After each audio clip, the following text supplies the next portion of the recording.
Quiet Place 2 is directed by John Krasinski and stars Emily Blunt, Millicent Simmons, and John Krasinski himself. Hello beautiful people, how's it going? And it's time for a new movie review of A Quiet Place Part 2. To give you guys a bit of context, I actually reacted to A Quiet Place Part 1 back in January of this year. Previous to that, I have never been a fan of horror movies because I've been too scared to watch them. I could never appreciate the art of horror or understand that a film could be made so well that you just gotta appreciate it. Unfortunately, if you haven't seen A Quiet Place Part 1, for me to review this movie, even without spoilers, would be giving away essentially the plot and everything that happens in the first chapter. So if you haven't seen A Quiet Place Part 1, I highly suggest that you do so. Go check it out and then come back to see my non-spoiler review of this film. When A Quiet Place Part 1 was filmed, the sequel was never a planned thing to happen. So if I'm being honest, I was pretty hesitant going into A Quiet Place Part 2. I was really excited, but I was also a little scared that it wasn't going to match up to the amazing cinematography, the amazing directing, the amazing score, and the amazing premise of A Quiet Place Part 1. The premise of the film is simple. A mother, a daughter, and her two sons have to remain quiet, otherwise they're going to be eaten by monsters who react to the slightest amount of sound. I can honestly say that A Quiet Place Part 2 was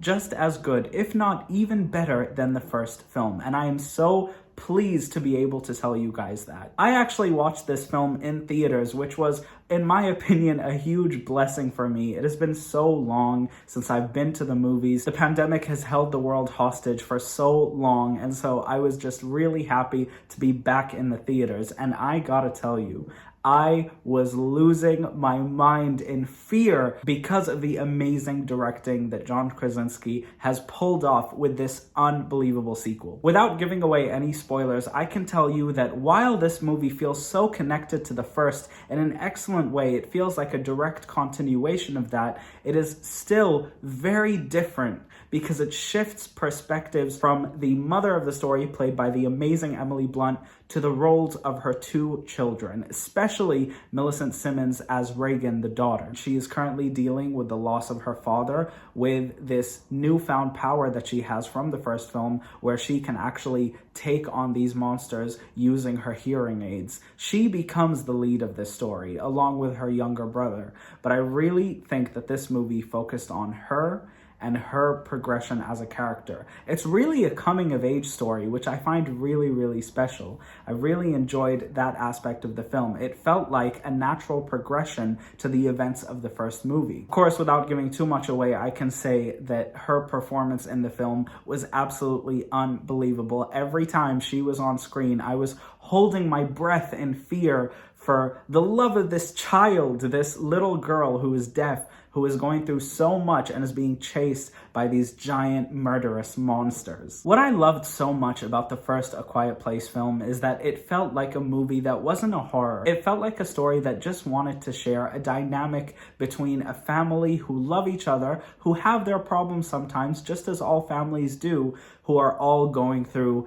a murderous situation. And so the reason I fell in love with the film was because of the heart of it. That ending scene, again, spoilers for the first movie, where the father has to sacrifice himself, looms over the sequel as if the character was actually still there. And no, he doesn't come back to life magically, because while this movie is supernatural, it is still really realistic, which is one of the reasons it really holds up for me. We've seen Hollywood make cheap sequels all the time. I've seen it happen with movies that I reacted to. I've seen it happen with movies that I've seen growing up. Cheap sequels are not a new thing. In fact, they're even thinking of making a sequel to Todd Phillips's Joker, which I think is a horrible idea. But this movie, this sequel, was not cheap. The great thing about it is that it felt like almost the same exact movie. If you loved A Quiet Place Part 1, you're going to love A Quiet Place Part 2, even though the tone shifts in terms of the lead characters. For example, in my opinion, I think Emily Blunt was the lead in A Quiet Place Part 1. I think she really was the main character in that movie. It could have been because of that amazing birth scene that she had when she was pregnant,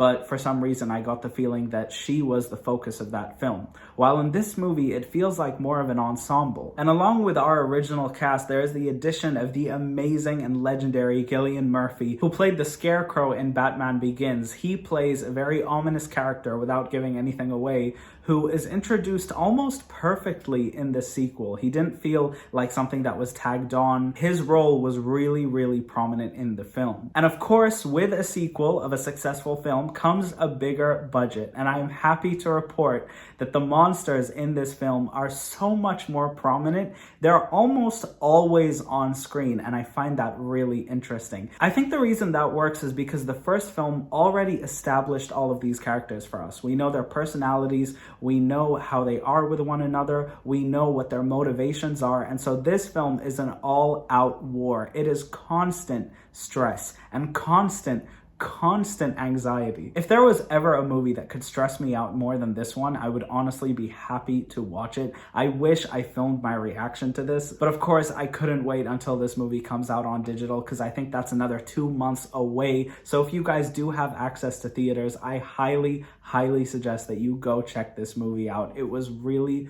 really brilliant. When it comes to an opinion of which movie I prefer, I would actually say that these movies go really, really well hand in hand together. I will say the first movie did have a bit more drama, which is obviously my favorite genre of films, and so I think the first one still holds a special place in my heart, but I do think this second film is just as good as the first. And the reason that these movies are so excellent is to the man, the myth, the legend himself, John Krasinski. He is a master filmmaker. It's not uncommon for me to feel surprised that this man who played Jim from The Office for 6-7 years is now an A-list director who basically reinvented the horror genre. I have never seen a horror movie that I actually enjoyed on first hand. And the reason I respect these movies so much is simply because they are not just horror movies. The movie is directed beautifully. The cinematography is breathtaking, and the score is the exact same score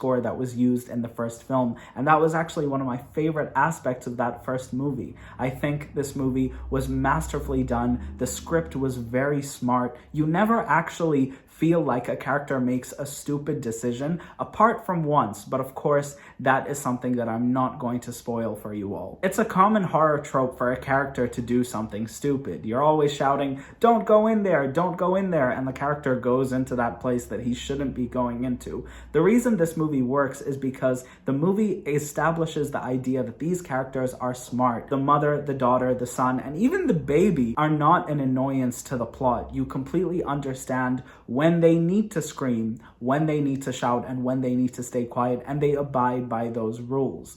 The movie is haunting in a quiet way, where most movies would use jump scares and cheap jump cuts to make us feel scared. This movie did none of that. All of the jump scares in the film were not actually moments where the monster was actually appearing. This is repeated in a lot of shots actually. In most cases, when the monster appears is not with a jump scare. He just slowly creeps up behind one of our main protagonists. And I thought that worked really, really well. I also really appreciated some of the scenes that John Krasinski chose to add, where we see things from Millicent Simmons' character's point of view. The sound is completely cut out because, of course, she's deaf and she can't hear. I just thought that was a really adorable way to kind of put us in her shoes and understand that her situation is dire at this point, because while other people can hear the monsters coming, she cannot. And it's really, really beautiful. If I had to rate this movie, I would honestly give it a 10 out of 10. The first one was an 11 out of 10. This one's a 10. I will say it is a perfect movie in my opinion, but something happened towards the end of the movie that made me want to pluck my eyes out. I will just give you guys a warning. The ending of the movie ends very abruptly and I wanted more. That is my one hindrance of the film. To me, it felt too short. Maybe it's because I've been waiting for it for 6 months and I've been dying of excitement. And maybe it's just because I felt that there was more that I needed to kind of feel satisfied. Without giving any spoilers, I think that this film is going to get another sequel. I think this franchise is a trilogy. Clearly, by the look of how this one ended, it's not really a cliffhanger, but more of a teaser for what's to come. And I really think that this movie was executed brilliantly by the amazing John Krasinski. I really enjoyed this film. I would give it a 10 out of 10. If I'm being completely honest, I thought it was a complete blast. So there you have it, guys. That was my review of A Quiet Place Part 2. That rhymed. So tell me, guys, have you seen the original film? Are you excited to watch the second movie? Are you going to be returning to theaters? Have theaters opened up in your countries? I would love to know. Of course, this is one of the first movie reviews I've kind of done on the channel. If you guys clicked on this video, honestly, thank you so much from the bottom of my heart. It means the world to me that you guys have supported me on this. I love you all so much, and I'll see you guys next time. Bye, guys.